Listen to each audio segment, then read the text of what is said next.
ओम गणेशाय नमः। ओम साईनाथाय नमः। कार्य आरंभ में आज सक्षमता व साहस। अध्याय 2। श्री हेमपंत के मन में विचार आया कि मैं इस कार्य के लिए उपयुक्त पात्र नहीं हूँ। मैं तो अपने परम मित्र की जीवनी भी ठीक प्रकार से नहीं जानता और न ही अपनी प्रकृति से परिचित हूँ। तुम मुझ जैसा मूढ़वर्ती भला एक महान संत पुरुष की जीवनी लिखने का दुस्साहस कैसे कर सकता है। अवतारों की प्रवृत्ति का वर्णन भेद भी नहीं कर पाते।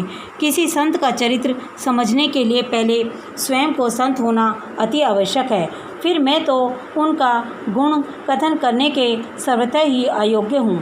संत की जीवनी लिखने के लिए बड़े साहस की आवश्यकता है और कहीं ऐसा ना हो कि चार लोगों के सामने हंसी का पात्र बनना पड़े। इसलिए श्री साईं बाबा की कृपा के लिए मैं ईश्वर से प्रार्थना करने लगा।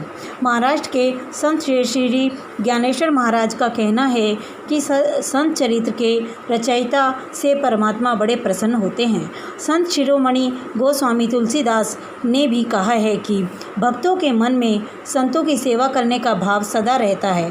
कार्य पूर्ण करा लेने की संतों की प्रणाली भी बड़ी विचित्र है।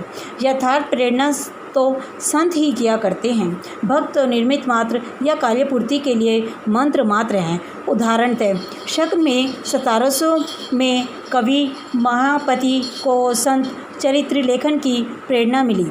ईश्वर ने संतों से अंत प्रेरणा उत्पन्न की और कार्य पूर्ण हो गया। किसी प्रकार शक और 1800 में दासगणों की सेवा स्वीकृति हुई। महापति ने 4 काव्य रचे, भक्ति विजय, संत विजय, भक्ति लीलामृत और संति लीलामृत।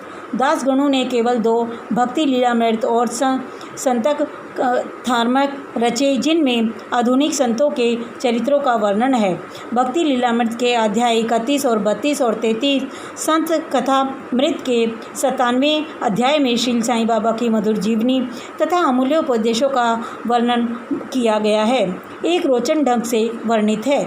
इनका उदाहरण श्री साईं लीला पत्रिका के अंक 11, 12 और 17 में दिया गया है। पाठकों में इनके पठन का अनुरोध इसी प्रकार की साईं बाबा की विचित्र लीलाओं का वर्णन एक अति मनमोहक लघु पुस्तिका श्री साईं चरित्र भजनमाला में किया गया है। इसकी रचना बांद्रा की श्रीमती सावित्रीबाई रघुनाथ तेंदुलकर ने की है।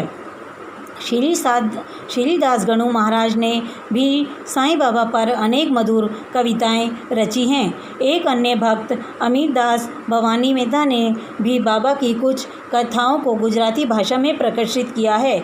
साईं बाबा नामक पत्रिका में भी कुछ लीलाएं शिरडी के दक्षिण भिक्षा संस्थान द्वारा प्रकाशित की गई हैं। अब यह प्रश्न उठता है कि जब श्री साईं बाबा के जीवन पर प्रकाश डालने वाला इतना विपुल साहित्य उपलब्ध है, तो फिर एक और ग्रंथ साईं चरित्र रचने की आवश्यकता ही क्यों हुई। और इसका केवल यही है कि साईं बाबा की जीवनी सागर के समान अगध, विस्तृत और अथाह है। यदि उसमें गहरे गोते लगाए जाएं, तो ज्ञान एवं भक्ति रूपी अमूल्य रत्नों की प्राप्ति सहज ही हो जाती है, जिनसे मुमुक्षुओं को बहुत भारी लाभ होगा। श्री साईं बाबा की जीवनी, उनके दृष्टांत एवं उपदेश अनेक महान आश्चर्यों से परिपूर्ण है। दुख और दुर्भाग्यग्रस्त मनुष्यों को इससे सभी सुख शांति मिलती है तथा लोक परलोक भी प्राप्ति होती है। श्री साईं बाबा के उपदेशों का जो वैदिक शिक्षा के समान ही मनोरंजन और शिक्षाप्रद है, ध्यानपूर्वक श्रवण मनन किया गया है तो भक्तों को अनुकूल प्राप्त फल की प्राप्ति होती है, अर्थात ब्रह्म के अभीष्ट अशेष रोग की सिद्धि और समाप्ति, आनंद आदि की प्राप्ति सहज हो जाती है। यह सोचकर श्री साईं बाबा की चरित्र कथाओं का संकलन करना प्रारंभ कर दिया।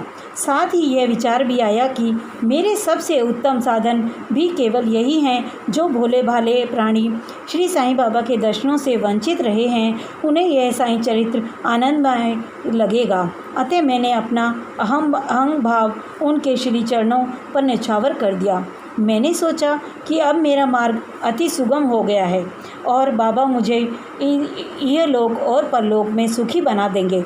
मैं स्वयं बाबा की आज्ञा प्राप्त करने का साहस नहीं जुटा सका। अतः मैंने श्री माधवराव उपनाव श्यामा से, जो कि बाबा के अंतरंग भक्तों में से थे, इस हेतु प्रार्थना की। उन्होंने इस कार्य के लिए श्री साईं बाबा से विनम्र शब्दों में इस प्रकार प्रार्थना की। ये अणंगेब साहब उनको जीवनी लिखने के लिए बड़े उत्सुक हैं, परंतु कृपया करके ऐसा कहना कि मैं एक फ़कीर हूँ, मेरी जीवनी लिखने की आवश्यकता ही क्या है।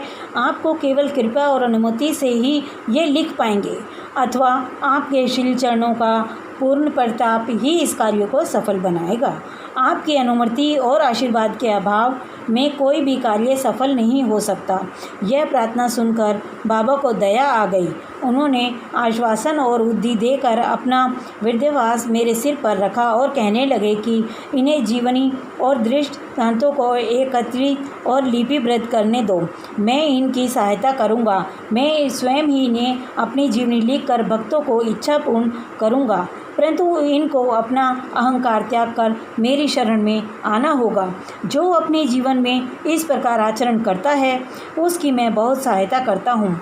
मेरे जीवन कथाओं की बात तो सहज है, मैं तो इन्हें घर बैठे अनेक प्रकार के सहायता पहुँचाता हूँ। जब तक इस अहंकार पूरी तरह नष्ट हो जाएगा और खोजने पर जरा भी ना मिलेगा, तब मैं इनके अंतःकरण में प्रकट होकर स्वयं ही अपनी जीवनी लिखूंगा। मेरे चरित्र और उपदेशों को सुनने मात्र से ही भक्तों के हृदय में श्रद्धा जगत